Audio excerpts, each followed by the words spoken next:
What's going on, guys? Welcome back to another video. In today's video, I want to go ahead and discuss the features that I want to see in the newly announced Wolverine game for the PS5 by Insomniac Games. Now, do let me know what features that you want to see in this game, and as always, if you liked the video, please go ahead and leave it a like. It is one of the most helpful things you can do to help grow my channel.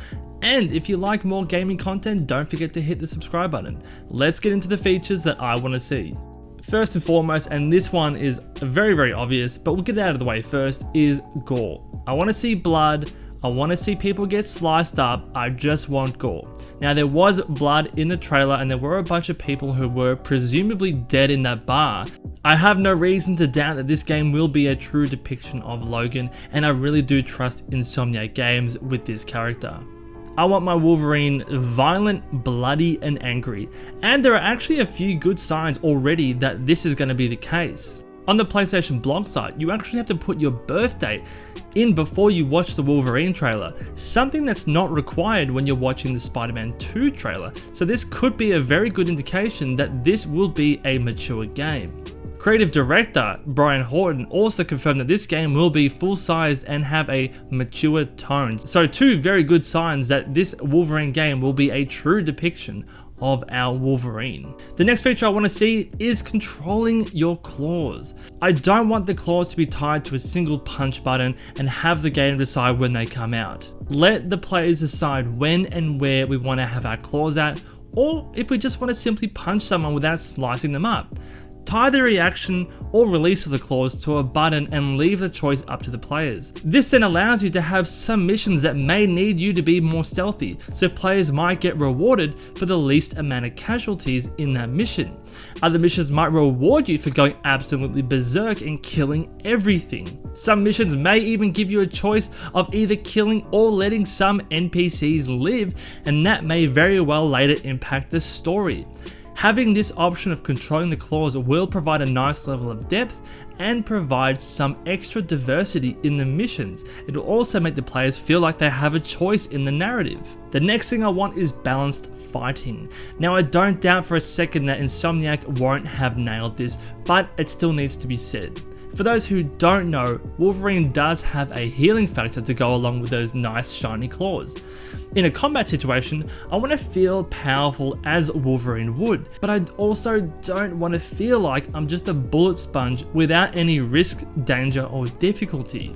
There needs to be a very fine balance of showcasing Wolverine's abilities, but also not making him an indestructible set of kitchen knives. Another thing Wolverine is known for is his rage, so like God of War, give us a rage mode too. Let us build up a meter and let us absolutely unleash on our enemies. The next thing I want to see are destructible environments.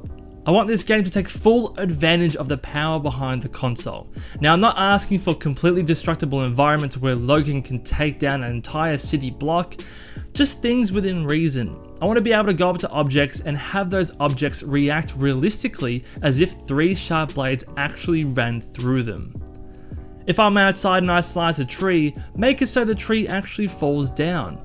Having an environment that actually reacts to your inputs would definitely add to the game's immersion, and it's totally possible under the power of the PS5. Not only do I want the environments to be destructible, but I also want Logan to be destructible. I want the devs to look at the X-Men Origins Wolverine game, where Wolverine himself actually displays physical, visible damage on his character model.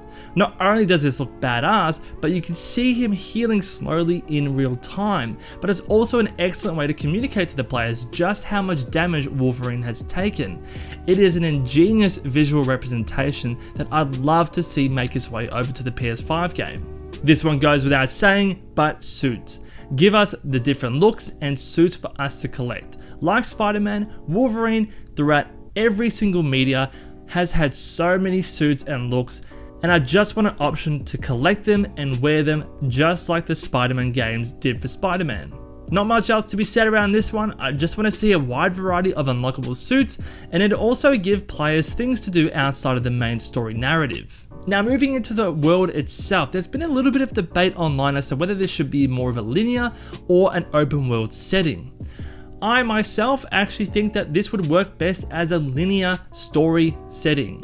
To To me, given the nature of his abilities, I just can't see how traversal around a large open world would actually be done, not unless you give us his motorcycle. Now there definitely are certain characters that are a no-brainer for open world settings. Characters like Spider-Man, Iron Man, the Hulk, Superman, Batman, etc. These characters can cover great distances in a short amount of time. Wolverine, to me, just doesn't really fit this bill. Yes, he can be quick and he can be agile, but he's not really known for crossing entire city blocks within seconds. Now this game is said to have a more story-driven, emotional narrative, which to me does hint that the gameplay will be more linear in favor of telling a gripping story rather than just giving us an open world sandbox to run around in. Let me know what you guys think of this. Do you want an open world Wolverine game, or would you prefer, like me, to have the game more linear in favor of story-focused gameplay? Going back to Logan's traversal and how he moves, I want him to be agile. I want flips, I want him using his claws to descend down walls, I want him to be able to climb these walls with his claws, I want him lunging at people to close large gaps. He needs to move exactly how we expect him to move. We've had so much media around the Wolverine in games, shows, movies, and comics, so audiences have an expectation and realization as to how this character should be able to move. Anything less than that, then is not going to feel as satisfying or rewarding. Now last thing, I want this connected to the Spider-Man universe. Hear me out on this one. I don't necessarily want them to cross over or have a team up or anything like that. I definitely want each game to hold their own unique identity.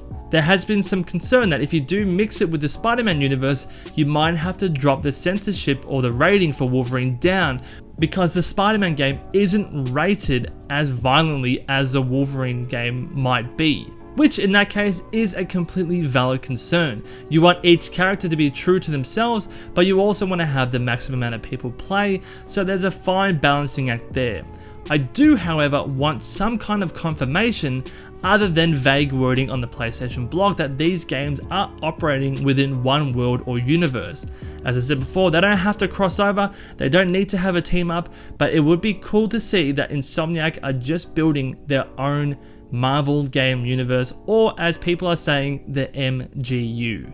There are already hints that these are connected in some way, given the fact that 1048 appears in both trailers. 1048, if you didn't know, is the Earth that Spider-Man PS4 operates in, and that appears at the front of Mikkel's diner, and it also appears in the bar where Wolverine sits in the trailer. So it does seem that they are hinting that these may be connected.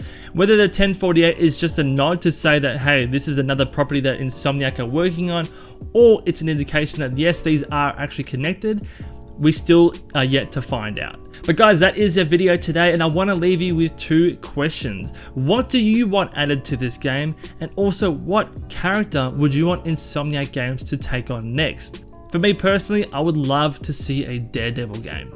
But guys, that's the video. If you did like it, please go ahead, leave it a like. It is one of the most helpful things you can do for me. And if you want more gaming content, please go ahead and subscribe to the channel. I do want to thank you guys again for the amount of support I've been getting recently. We are getting fairly close to 1,000 subs, and that's going to be the goal. So any help in that will be greatly appreciated. But take care guys, stay safe out there, and I'll catch you in the next one.